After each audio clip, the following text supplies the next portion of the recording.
এই রকম একটা সহজ পদ্ধতিতে কেন এতদিন পিঠাগুলো তৈরি করলাম না, বারবার শুধু এই কথাগুলোই মনে হবে। চুই পিঠা বা চুষি পিঠা যারা মনে করেন এই পিঠা তৈরি করা অনেক ঝামেলার, আজকের রেসিপিটি তাদের জন্য।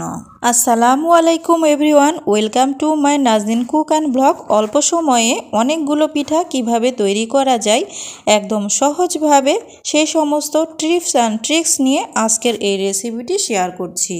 আপনারা সবাই খুব সহজেই তৈরি করে নিতে পারবেন এই মজাদার রেসিপিটি। তো চলুন দেখে নেওয়া যাক মূল রেসিপিটি।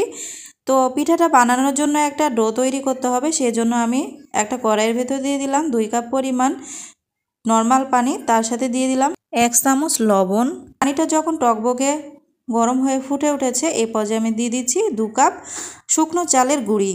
2 কাপ শুকনো চালের গুঁড়ির সাথে 2 কাপ পানি যথেষ্ট। এবার ঢাকনা দিয়ে ঢেকে এটাকে বলক আসা পর্যন্ত অপেক্ষা করব। বলকটা চলে এসেছে, এই পর্যায়ে একটা কাঠের লাকড়ি দিয়ে আটার এই ব্যাটারটাকে খুব সুন্দর মতো নেড়ে চেড়ে সফট করে নেব। আপনারা ভিডিওতে ভালোভাবে লক্ষ্য করলেই বুঝতে পারবেন আমি কীরকমভাবে শুকনো চালের আটাটা সিদ্ধ করে নিচ্ছি। দেখুন খুব সুন্দর মতো কিন্তু মিশে গেছে। 2 কাপ চালের গুঁড়ার সাথে 2 কাপ পানি একদম পারফেক্ট হয়েছে। এর চাইতে বেশি বা কম কখনোই দিতে যাবেন না। তো আমি চুলার জালটাকে অফ করে দিয়েছি। এবার আমি ঢাকনা দিয়ে ঢেকে এটাকে কিছুটা ঠান্ডা হওয়া পর্যন্ত অপেক্ষা করব। এ তো চলে আসছি যে এখানে একটা আমি প্লেট নিয়েছি, প্লেটের উপর উঠিয়ে নিয়ে এটাকে খুব ভালোভাবে মথে নিয়েছি। তো আমার মনে হচ্ছে অনেকক্ষণ রেখে দিয়েছিলাম, একটু শক্ত শক্ত হয়ে গেছে। তো হাত দিয়ে আমি এটাকে খুব ভালো মতো মথে নেব। খুবই ভালোভাবে কিন্তু মথে নিতে হবে। আর এরকমভাবে আটা সিদ্ধ করার ফলে কিন্তু একদমই কোনো দানা দানা ভাব আসে না। চলে আসছি এবার আমি পিঠাগুলো বানাতে।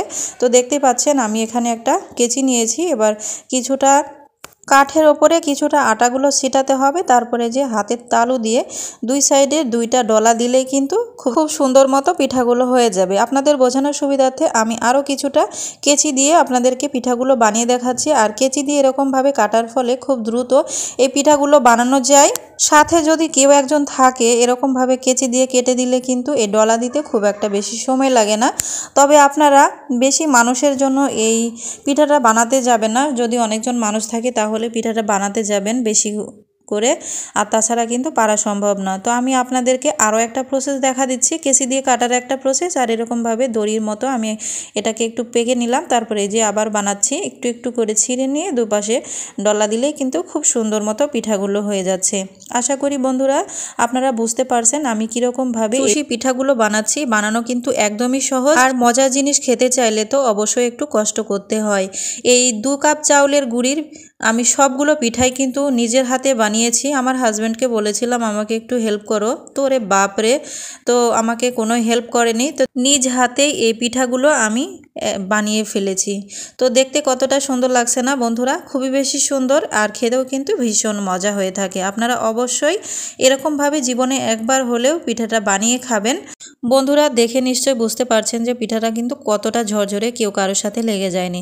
তো আমি আগে থেকেই 1 লিটার পরিমাণ দুধ চুলাতে বসিয়ে দিয়েছিলাম, আর এখানে আমি দিয়ে দিচ্ছি 1 টেবিল চামচ গুঁড়া দুধ। খুব সহজেই কিন্তু এটা ঘন হয়ে যাবে, এজন্য দিয়ে দিচ্ছি 2টা সাদা এলাচ ফ্লেভারের জন্য, আর দিয়ে দিচ্ছি স্বাদ মতো লবণ। আপনারা যদি মিষ্টি জিনিসে লবণ খেতে না চান তাহলে স্কিপ করবেন। যখন কিছুটা বলক চলে এসেছে এ পর্যায়ে আমি 1 টেবিল চামচের ওপরে কাজু বাদাম আমি কুচি কুচি করে কেটে দিয়েছি। বলকটা যখন চলে এসেছে এ পর্যায়ে আমি পিঠাগুলোকে দিয়ে দিচ্ছি। অবশ্যই কিন্তু এই পিঠাগুলোকে দুধটা বলক আসার পরেই দিতে হবে, তবেই কিন্তু এই পিঠাগুলো সুন্দর আস্ত আস্ত থাকবে। দেখুন কিছুক্ষণের ভেতরেই কিন্তু অনেকটা চুষে নিয়েছে এই পিঠাটা। তো এই পিঠাটাকে কিন্তু খুব বেশিক্ষণ সময় ধরে রান্না করতে হবে না, 10 মিনিট রান্না করলেই কিন্তু যথেষ্ট, এই পিঠাটা রান্না হয়ে যাবে। এতটাই মজাদার কি আর বলবো। তো আমি চুলা থেকে এই পিঠাগুলো নামানোর কিছুক্ষণ আগে এই যে আমি এখানে নিয়েছি খেজুরের গুড় 1 কাপ পরিমাণ, তবে অফ ক্যামেরা আমি ওখানে হাফ কাপ পরিমাণ চিনি দিয়েছিলাম। মোট আমার মিষ্টি লেগেছে 1.5 কাপ পরিমাণ, যেহেতু আমার পিঠার পরিমাণটা বেশি। আর গুড় দিলে কিন্তু কালারটাও সুন্দর হবে আর খেতেও ভালো লাগে। আর শীতের সিজনে যদি খেজুরের গুড় দিয়ে কিছু রান্না করা হয় তাহলে কিন্তু খেতে অসম্ভব লাগে। এটা বিশেষ করে যারা গ্রামে থাকে এর টেস্টটা শুধু গ্রামের মানুষরাই বোঝে, শহরে অনেকে আছে চিনি দিয়ে খায়।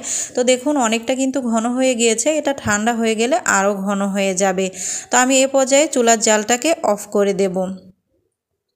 তো বন্ধুরা দেখুন আমার রান্নাটা কিন্তু কমপ্লিট অনেকটা ঘন হয়ে গেছে, আর কিছুটা যখন ঠান্ডা হয়ে যাবে আমি একটা সার্ভিং ডিশে সার্ভ করে নেব। কালারটা মাশাআল্লাহ অসাধারণ হয়েছে, আর খেতেও কিন্তু দুর্দান্ত মজা। আপনারা আমার রেসিপিটি ফলো করে জীবনে একবার হলেও এরকমভাবে ট্রাই করবেন। আশা করছি আমার আজকের রেসিপিটি ভালো লেগেছে। যদি ভালো লেগে থাকে ভিডিওতে একটি লাইক দিয়ে চ্যানেলটি সাবস্ক্রাইব করে বেল বাটনটি অল করার অনুরোধ থাকলো। তো আজকের মতো আর কথা বাড়াবো না, দেখা হবে অন্য কোনো রেসিপি নিয়ে। সবাই ভালো থাকবেন, সুস্থ থাকবেন, আমার এবং আমার পরিবারের জন্য দোয়া করবেন, আপনাদের যেন এরকমভাবে নিত্য নতুন রেসিপি উপহার দিতে পারি। আল্লাহ হাফিজ।